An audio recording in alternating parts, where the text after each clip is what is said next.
and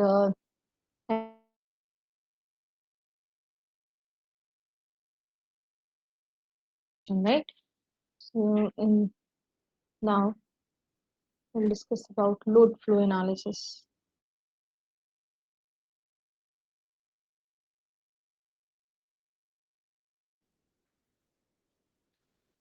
Load flow studies.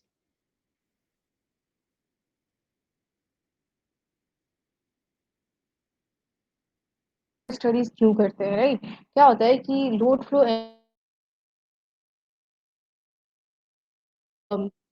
two apparatus effect of addition of new apparatus in power system network or effect of removal of any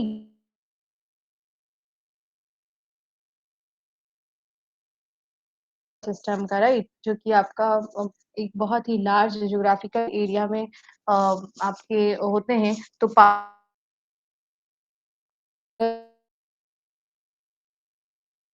कुछ apparatus ऐसा है जिसे मुझे लगाना है power system में, और जो एग्जिस्टिंग apparatus है उसे रिमूव करना है, removal of any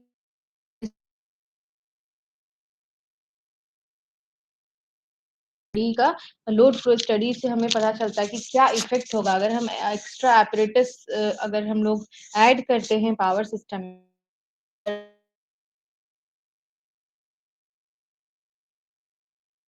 Second one is कि load flow analysis is done to analyze overloaded and underloaded equipment in power.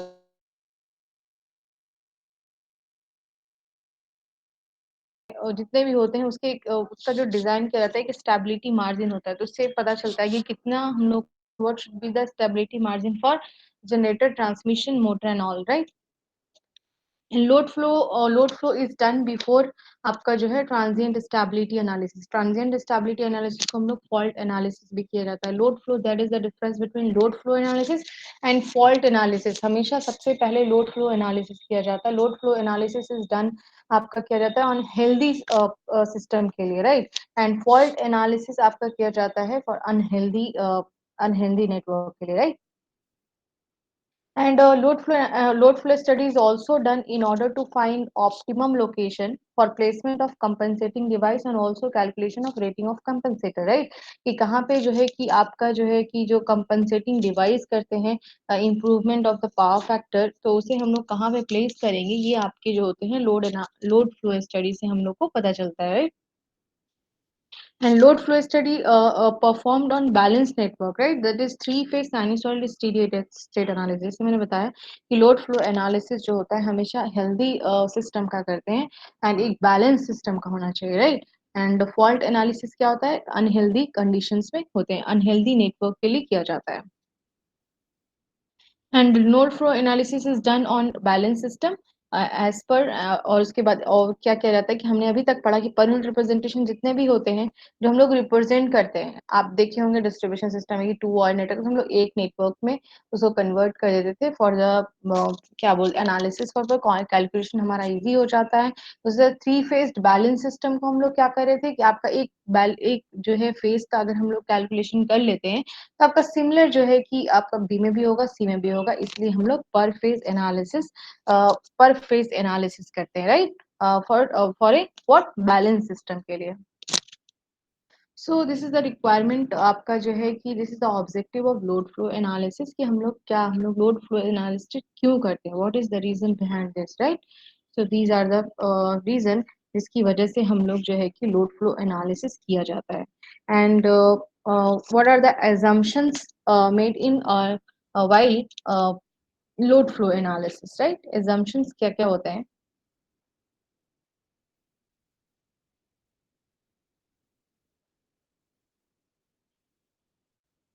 assumptions in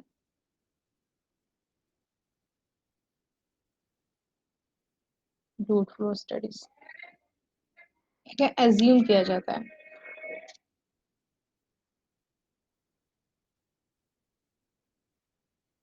So generator connected होते हैं, generator is represented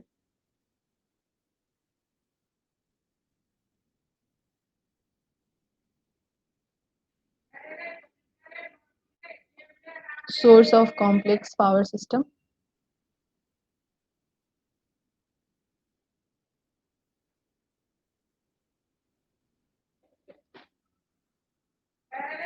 Injection in the network, right?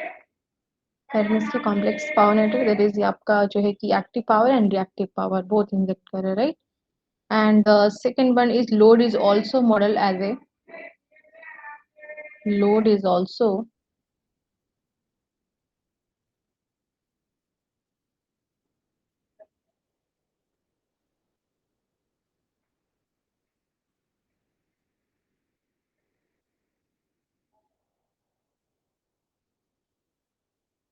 power withdrawal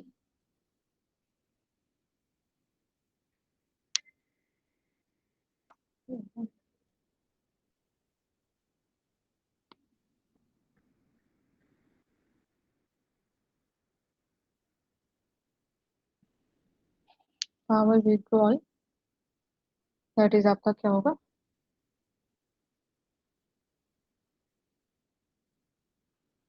P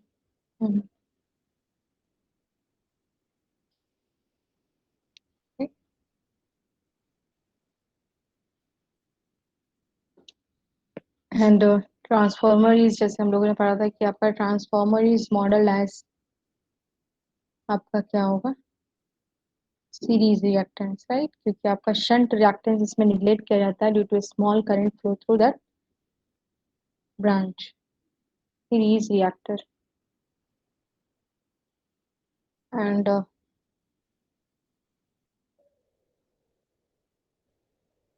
and transmission line की जो modelling होती है, transmission line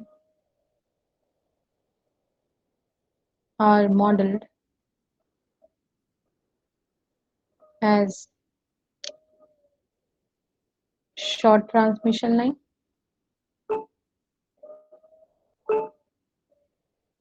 और medium transmission line.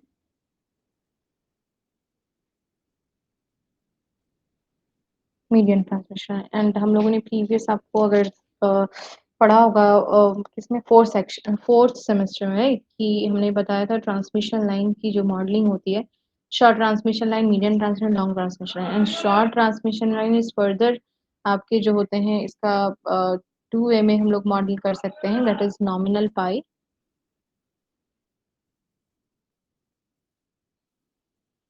और nominal T, right? So these are the assumptions for load flow studies. ये आपको जो है कि जब भी आप लोग लोड फ्लो स्टडीज करेंगे तो आपको ये assumptions जो है वो कंसीडर करना पड़ेगा, right?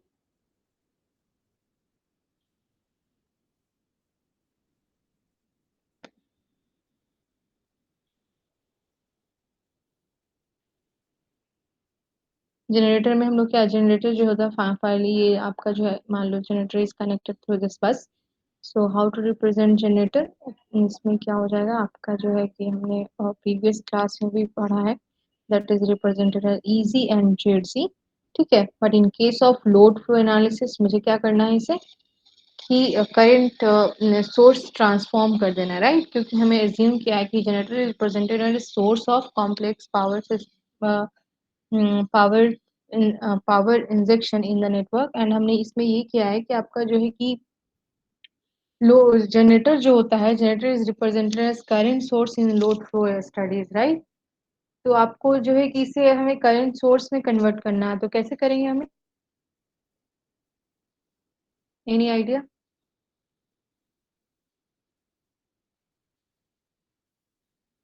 How to transform this network in current source form?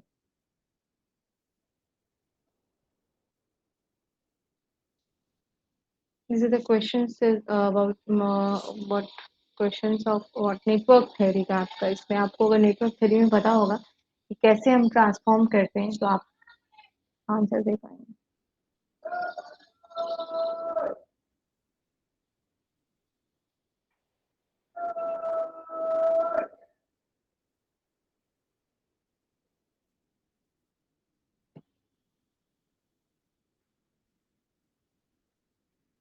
Even कोई आइडिया है, किसी को पता है कैसे ट्रांसफॉर्म करना है?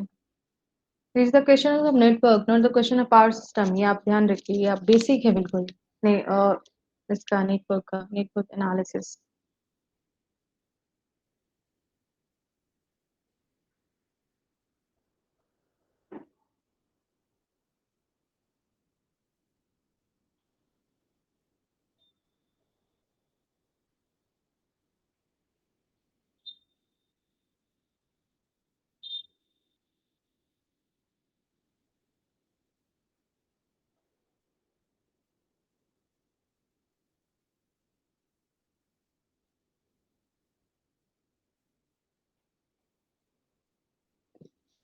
इलेक्ट्रिकल इंजीनियरिंग जो स्टूडेंट्स होते हैं, इलेक्ट्रिकल ब्रांच के जो होते हैं, उसमें जो है कि आपका जितने भी कोर सब्जेक्ट है, if you are talking about machines देख लो, पावर सिस्टम देख लो, अगर आप एनालॉग में चाहेंगे तो एनालॉग हो गया, ये सब सब में आपका जो है कि network three plays very important role. So you have to have a good idea about what is network theory analysis, right? अगर आपको नेटवर्क का आइडिया नहीं होगा ना, तो आप बहुत सारे क्वेश्चंस में फंसेंगे और इजी इजी क्वेश्चंस आपसे नहीं बनेगा।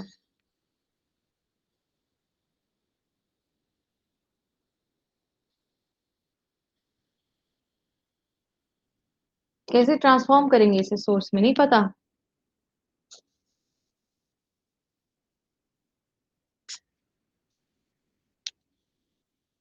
वोल्टेज सोर्स को करंट सोर्स में कन्वर्ट करना है, तो क्या करते हैं हम लोग जब वोल्टेज सोर्स को करंट सोर्स में कन्वर्ट करना होता है?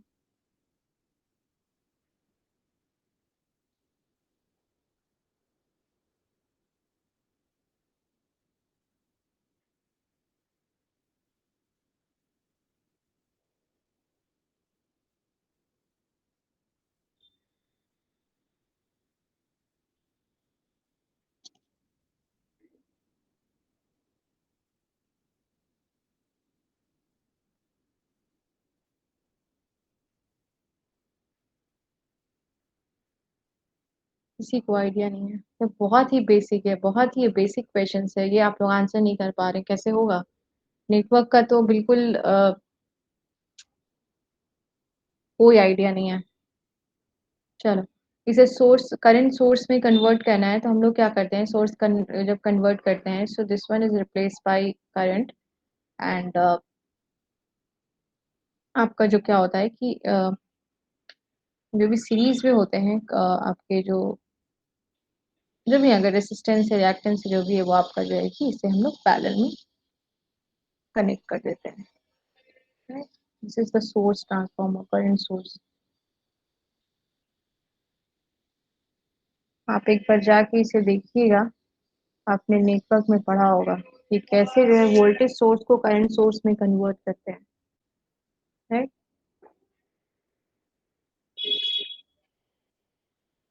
So generator is represented as a current source in load flow studies, right? One is transmission line,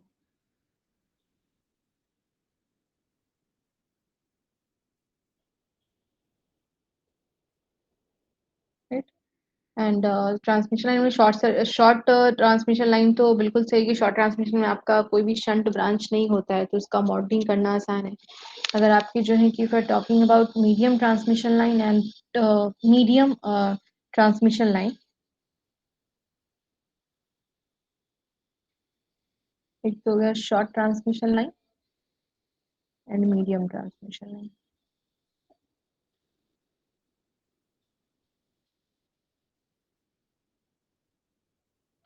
and medium में भी आपका क्या हो जाएगा?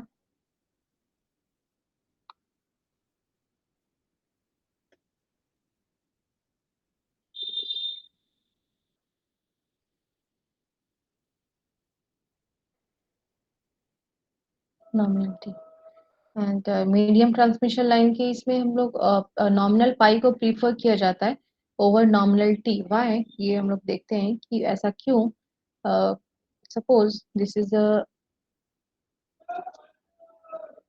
आपका बस वन है, इससे आपके कुछ जनरेटर कनेक्टेड है, बस वन एंड बस टू जो है आपका कनेक्टेड है through transmission line, right?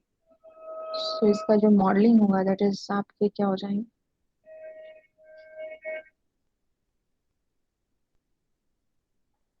This is the representation. This is the transmission line modeling for what? Nominal pi.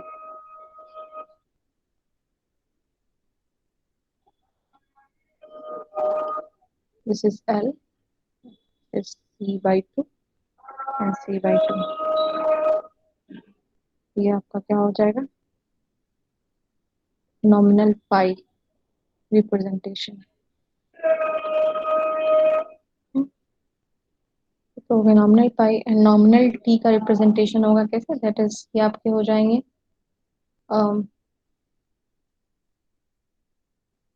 That is L by 2 and this is C and this is L by 2. This is bus number 1 and this is bus number 2 and this is a representation for what?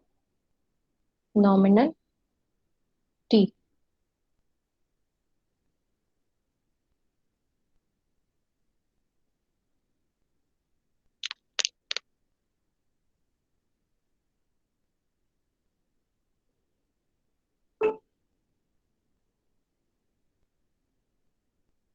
ऐसे देखो इसमें क्या होगा जैसे मान low nominal पाई network का मुझे analysis करना होगा तो ये जो है आपके जो वोल्टेज होंगे देखिए जैसे यहाँ पे इसका वोल्टेज इसका वोल्टेज सेम होगा जो भी बस 1 का वोल्टेज होगा बस 2 का वोल्टेज होगा right but in case of nominal T representation क्या हो जाएगा यहाँ का जो वोल्टेज एक्स्ट्रा नोड की वजह से क्या हो रहा है कि आपका जो है कि कॉम्प्लेक्स हमारा जो नेटवर्क है वो थोड़ा कॉम्प्लेक्स हो जा रहा है mathematically complicated so nominal pi is preferred over nominal t to reduce the what mathematical complexity right that's why nominal pi is preferred over nominal t right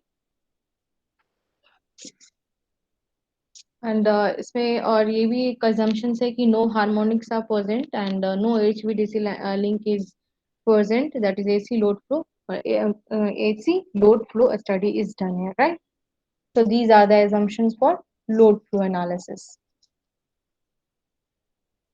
okay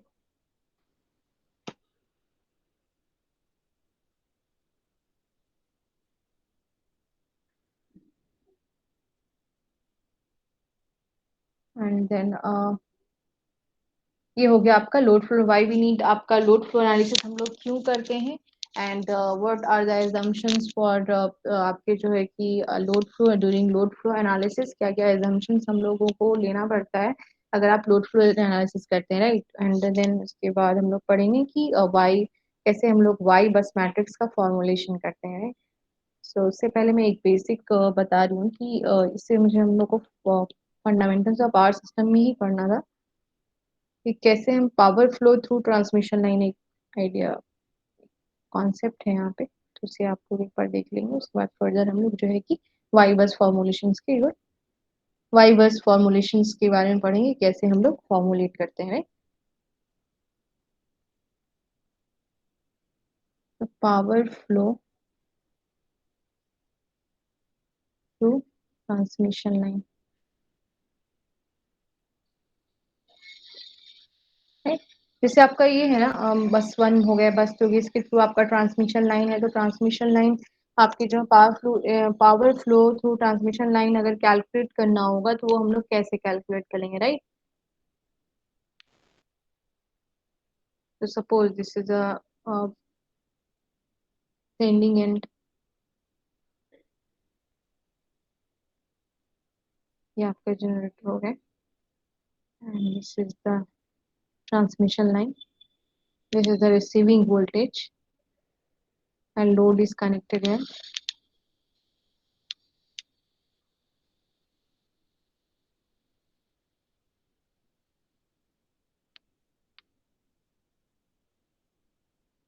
sending end आपके जो हो गए वो active power हो जाएगा and this is P R Q are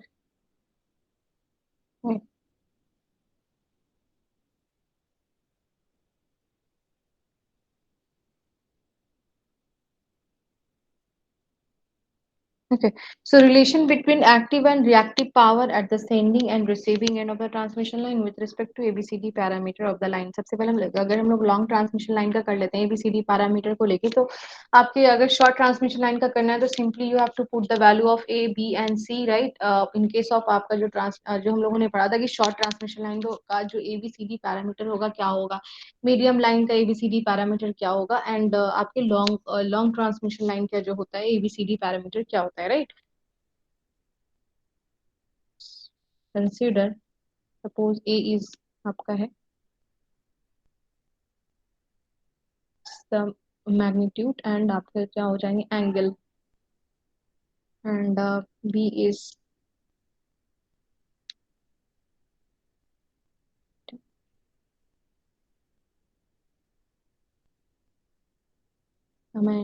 for symmetrical network के लिए क्या होता है कि आपका जो है कि A is equal to D होना चाहिए, and A D minus B C is equal to क्या होना चाहिए, 1 होना चाहिए.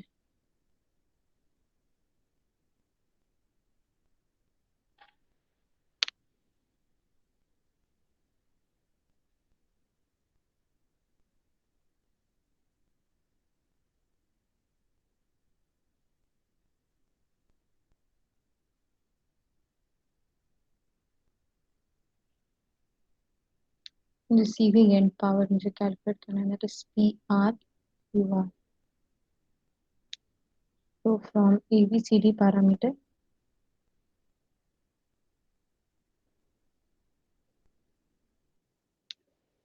VS क्या होता है आपका AVR प्लस BIR, क्योंकि आपका क्या होता है VS VS BR sorry VS and IS जो होते हैं वो आपका क्या होता है ABCD and this the VRIR, right. ये आपका ABCD फॉर्म में लिखा था है ट्रांसमिशन लाइन को, that is VS is equal to क्या हो जाएगा AVR plus BIR, and IR is equal to what VS by B. I R is equal to क्या हो जाएगा V S by V minus A by B into V R, right. अब हम लोग क्या करेंगे आई आर एंड देन इसका complex form V S is given V S at delta A, V S is magnitude and delta is the angle, and B आपका represent होगा beta minus.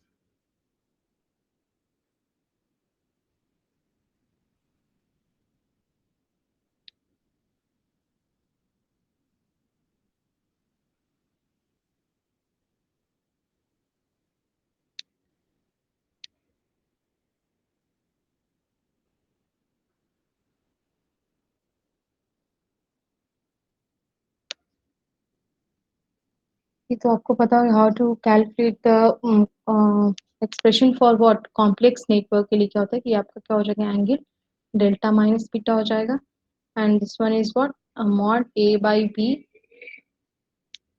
sorry a vr a vr by b beta minus alpha.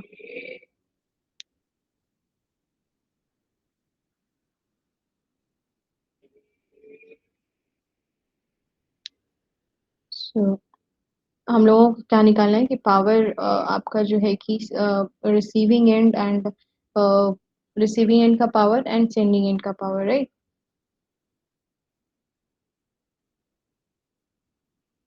So how to represent the power in complex form, that is VR into IR का conjugate होता है. ये क्यों होता है ये आप लोग का है, वो आप लोग देखिएगा कि क्यों हम लोग VR इंटू IR नहीं लेते हैं. VR IR का जो होता है वो कॉम्प्लेक्स फॉर्म लेते हैं, राइट.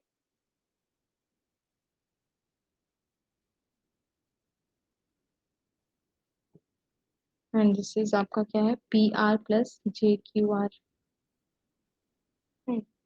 अगर आप जो है VR इंटू IR से करेंगे, दैट इज VR आपका क्या है VR at an angle of 0 degree, and IR हम लोगों ने कैलकुलेट कर लिया है, दैट इज आपके क्या है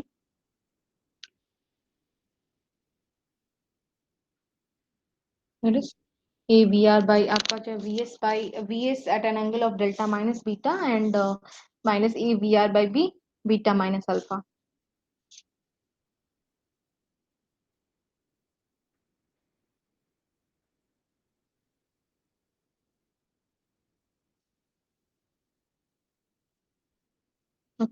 देन सेपरेट आप जो है कि वैल्यू को पुट करिए I R dash I R star यहाँ पे, एंड देन आई का कंजुगेट, एंड देन उसके बाद आप जब सेपरेट करेंगे, separate real and imaginary part,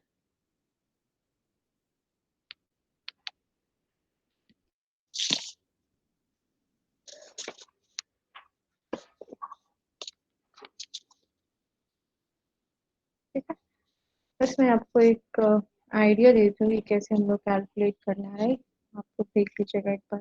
कुछ भी नहीं है, वहां से हम लोगों ने क्या किया, हमें सेंडिंग एंड वोल्टेज चाहिए, सेंडिंग एंड का पावर चाहिए, तो और रिसीविंग एंड का पावर चाहिए, तो रिसीविंग एंड से रिलेटेड जो एक्सप्रेशन होगा उसको लिखेंगे, दैट इज आई आर। मुझे क्या चाहिए होगा, रिसीविंग एंड पावर चाहिए, तो मुझे पी आर चाहिए, क्यू आर चाहिए। तो अगर हम एस आर हो जाएगा, तो एस आर इज क्या, पी आर प्लस जे क्यू आर, राइट। तो एस आर निकालने के लिए हम लोग को क्या करना है कि V R into I R का कंजुगेट लेंगे, राइट। एंड उसके उससे क्या होगा कि सेपरेट कर देंगे रियल पार्ट को एंड इमेजिनरी पार्ट को। तो जब हम रियल पार्ट को सेपरेट करेंगे तो हम लोग को क्या मिलेगा, रिसीविंग आपका जो है कि रिसीविंग एंड पावर होगा active receiving end power, right. So that is P R V S by V R by B cos beta, everything is given ना, क्वेश्चन से आपको गिवन होगा कि आपका बीटा गिवन है, अल्फा गिवन है, V S given है, V R given है, बी गिवन है, आपके सब कुछ गिवन होंगे। आपको simply you have to put the value and get the answer, right.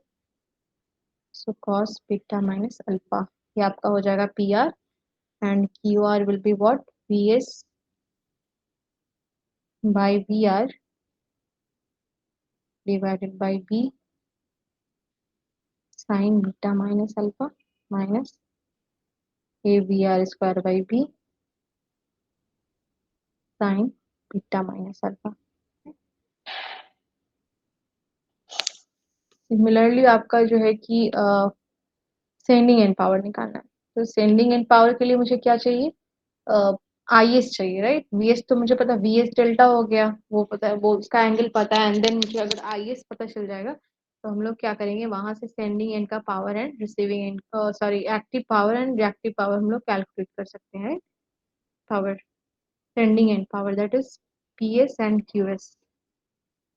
From ABCD parameter से क्या होगा, हम लोगों ने आई एस कैलकुलेट किया, that is C B R plus D I R, and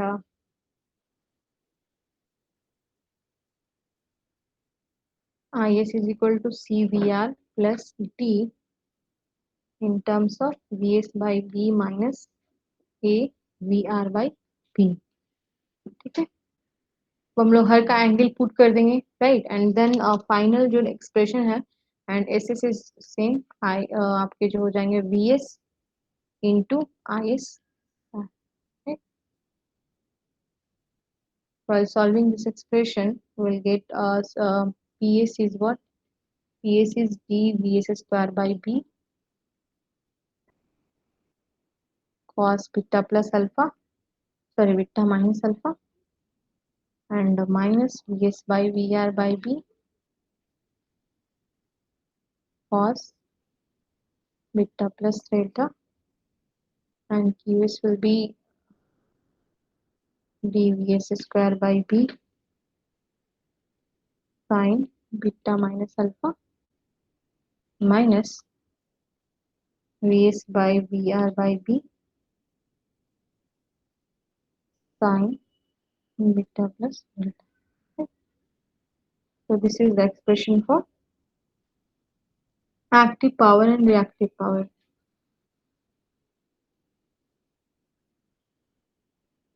अब देखो, सिंपली अगर शॉर्ट ट्रांसमिशन लाइन का निकालना है, power through the transmission line in case of short transmission line, तो शॉर्ट ट्रांसमिशन लाइन में हम लोगों ने पढ़ा था, this is the modelling of short transmission line, right? This is the IS, IR tha, and then this is VS, ER, right? So VS and IS ABCD के form में लिखते हैं, that is आपका क्या हो जाएगा 1Z01, and this is VR, IR, right? तो यहाँ पे अगर देखें तो आपका जो है कि A जो हो जाएगा मॉड A अल्फा, नहीं इसमें तो कुछ एंगल नहीं दिया हुआ, that is 0 degree, and D is same, that is 1 0 degree.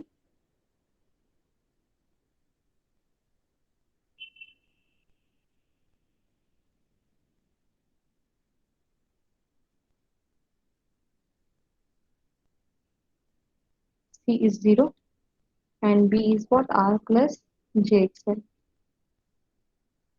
Right. And assume that कि आपका जो है R की वैल्यू जो है वो बहुत ही कम है, R is less than XL। तो आपके क्या हो जाएंगे? XL JXL हो जाएगा आपका बीटा। सो अगर हमें इसे पोलर फॉर्म में कन्वर्ट करना होगा, that is in magnitude and 90 degree, ठीक है। तो ये आपका क्या है? बीटा की वैल्यू का गिवन है, दैट इज बी, एंड ये हो गया बीटा इज 90 डिग्री। अब हमें क्या करना है कि सिंपली आपका रिसीविंग एंड पावर है, तो जो मेरा रिसीविंग एंड पावर का एक्सप्रेशन आया उसमें जो है कि अल्फा बीटा इसकी वैल्यू पुट कर देंगे, ए बी सी डी की वैल्यू पुट कर देंगे, ठीक है। तो आपकी जो पी आर की वैल्यू क्या थी? पी आर अगर हम लोगों ने एक्सप्रेशन जो था, एक्सप्रेशन और पी आर के लिए जो एक्सप्रेशन हम लोगों ने डिराइव किया, that is V S V R by B cos beta minus delta, है minus A V R square by B cos beta minus alpha.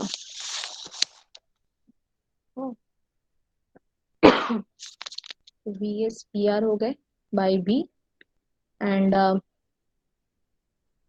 आपका बी क्या था हम लोगों ने कैलकुलेट किया? एक्सेल, दैट इज ये आपका हो जाएगा X L, right. This is X L and cos beta is 90 degree minus delta minus A की वैल्यू 1 है, ठीक है, एंड वी आर स्क्वायर है, एंड ये आपका क्या हो जाएगा? एक्सेल एंड कॉस बीटा की value 90 degree minus 0 degree, right. So ये तो आपका टर्म जीरो हो जाएगा, कॉस 90 जीरो। सो हमें क्या मिलेगा? Cos P R by X L sine delta. So this is the expression for power receiving in case of what? Short transmission line। इसी तरह से आप क्यूआर भी निकाल लें, ठीक है। तो क्यूआर की वैल्यू जो होगी ये आपको कैलकुलेट, आप बस ऐसे नन एक्सप्रेशन आप लोग को याद करना है कि क्या होगा रिसीविंग एंड का एंड सेंडिंग एंड का, राइट। एग्जाम्स में कभी कभी पूछ लेते हैं। सो this is the expression for, मान लो देखो वी एस गिवन होगा, वी आर गिवन होगा, डेल्टा की वैल्यू गिवन होगी, एक्सेल पता होगा, तो हम लोग क्या निकाल लेंगे? आपकी जो है कि receiving end power, and maximum receiving power is at an angle of 90 degree, right. अच्छा, ये आपका आइडिया था कि हम लोग जो है कि ट्रांसमिशन लाइन में जो पावर फ्लो हो रहा है, sending end to receiving end जा रहा है, तो सेंडिंग एंड से मेरा कितना पावर जो होगा, how to calculate the sending end power and sending end power in terms of what? Active power, and आपका जो है वहां से एक्टिव पावर कैलकुलेट कर सकते हैं, रिएक्टिव पावर कैलकुलेट कर सकते हैं, एंड जो है कि लोड का हम लोग active power and reactive power, इससे क्या होता है कि हम लोगों को लोड कंपनसेशन की जरूरत होती है, तो उसके अकॉर्डिंग जितना भी मेरा क्यू आर है उसके अकॉर्डिंग हम लोग क्या करते हैं कि कंपनसेटिंग डिवाइस का भी यूज करते हैं। ये सब चीजों को हमें आइडिया होना चाहिए कि कैसे कैलकुलेट करना है, कैसे हम लोग कैलकुलेट करेंगे power, reactive power, active power, right. And this is आपका एक बस थोड़ा बहुत कॉन्सेप्ट था, ये आपको जो है कि किसमें स्टेबिलिटी एनालिसिस जब करेंगे तो उसमें भी ये वाले एक्सप्रेशन का यूज होगा, राइट।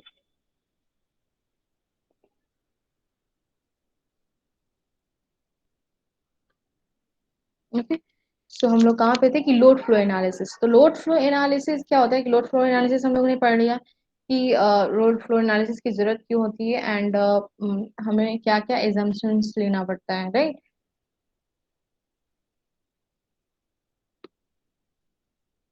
तो पावर सिस्टम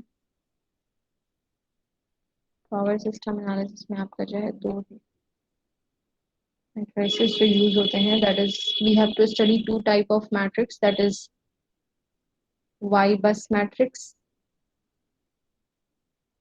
और एक आपने सुना होगा जेड बस मैट्रिक्स, राइट। सो जेड बस जो हम लोग impedance diagram, Z bus matrix जो बनाएंगे, that is preferred for prefer किया जाता है फॉर फॉल्ट एनालिसिस के लिए।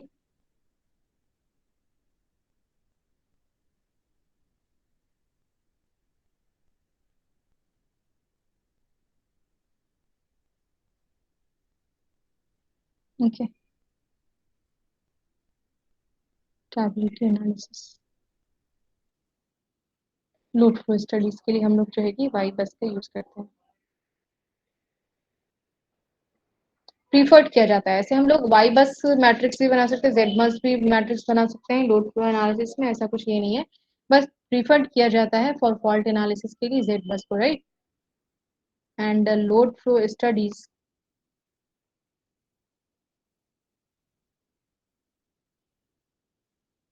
आपका वाई बस बेस्ड भी हो सकता है, वाई बस हो नहीं सकता, वाई बस ही हम लोग कंसिडर करते हैं, Y based load flow analysis,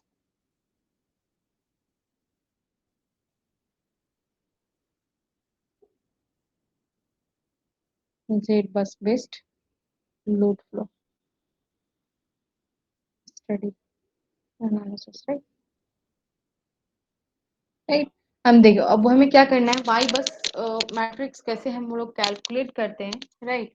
and उसे हम लोगों को पढ़ना है। तो रोड फ्लो सबसे पहले हम लोग एक सिंपल जो है एग्जांपल कंसीडर करेंगे, क्योंकि हमारा जो होता है power system, as we all know कि आपका जो है कि पावर सिस्टम का जो एक होता है बहुत ही वास्ट नेटवर्क होता है, जोग्राफिकल नेटवर्क में होता है। एंड देन उसका जो होता है आपका जो numbers of transformer, numbers of आपके जो है जनरेटर कनेक्टेड होते हैं बस से, राइट। तो उससे उसे हम लोगों का क्या करना है कि वाई बस मैट्रिक्स कैसे फॉर्मुलेट करेंगे। तो सबसे पहले हम लोग अगर सिंपल सिंपल सिंपल अभी हम लोग कंसीडर करते हैं examples for the calculation of Y bus, then we will move to आपका जो है complex network, right.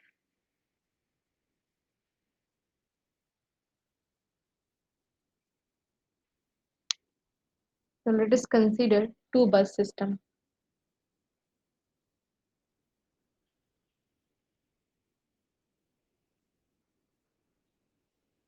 two bus system, right? So this is the generator one is connected to bus bar one.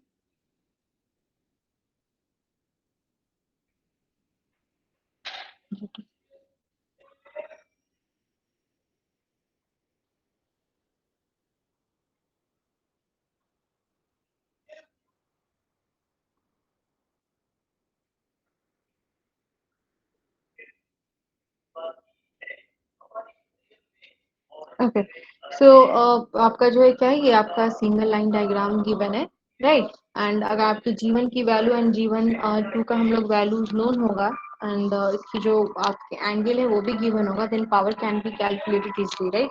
So simple power system आपका जो होता है in that situation, simple power system के लिए हम लोग क्या इन दैट सिचुएशन आप क्या करते हैं, for simplicity of power you prefer what, Y bus matrix over Z bus matrix, right.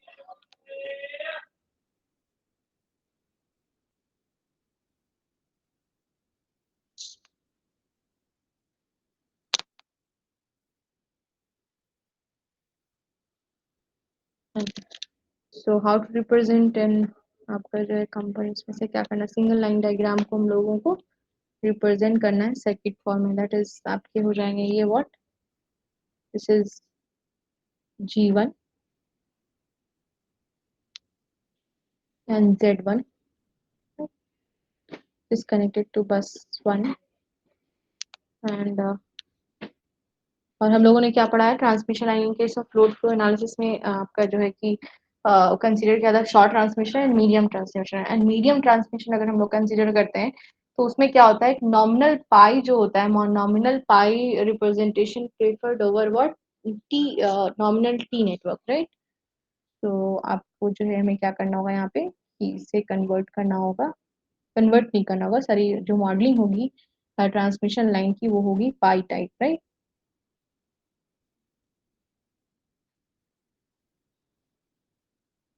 Okay, you can transmission line की modeling and then second is what, again transformer is represented as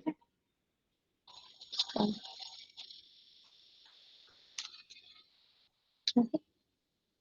So this is the network reactance diagram, हम लोगों ने क्या क्या single line diagram जो given था उसे हम लोग कन्वर्ट किए सर्किट फॉर्म में, राइट। तो this is the reactance diagram जो हम लोगों ने परिमेय में भी पढ़ लिया है, कैसे हमें सिंगल लाइन डायग्राम को कन्वर्ट करेंगे, एक तो इम्पीडेंस डायग्राम कह लो, रिएक्टेंस डायग्राम कह लो, में किस तरह से कन्वर्ट करते हैं। एंड नेक्स्ट क्लास से हम लोग ना, नेक्स्ट क्लास से नहीं, सॉरी नेक्स्ट क्लास, हाँ नेक्स्ट क्लास तो आएगा, नेक्स्ट क्लास जो है कि हम लोग यहाँ से स्टार्ट करेंगे, दैट इज ड्रू बस सिस्टम से, क्योंकि इसमें थोड़ा टाइम लगेगा अभी। ठीक?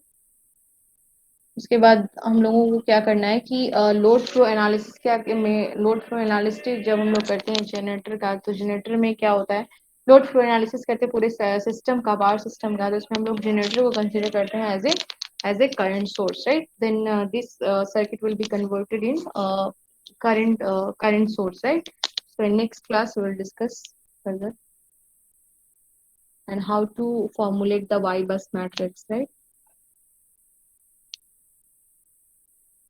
आप लोग नेटवर्क थोड़ा पढ़े, उसका कॉन्सेप्ट, जो बेसिक कॉन्सेप्ट है उसका आइडिया होना चाहिए।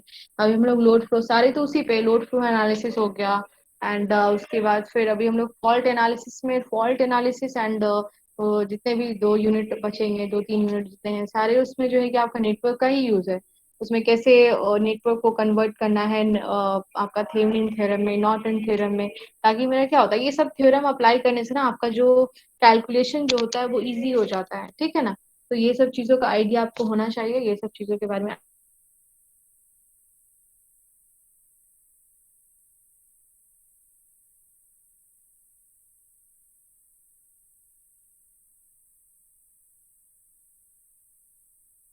बहुत ही अच्छा वो जो है कि आइडिया, बहुत ही अच्छा कॉन्सेप्ट हम लोग बना लें, आप लोग बना लीजिए, जिससे कि जो है कि किसी भी तरह का क्वेश्चन आप सॉल्व कर सकते हैं, राइट।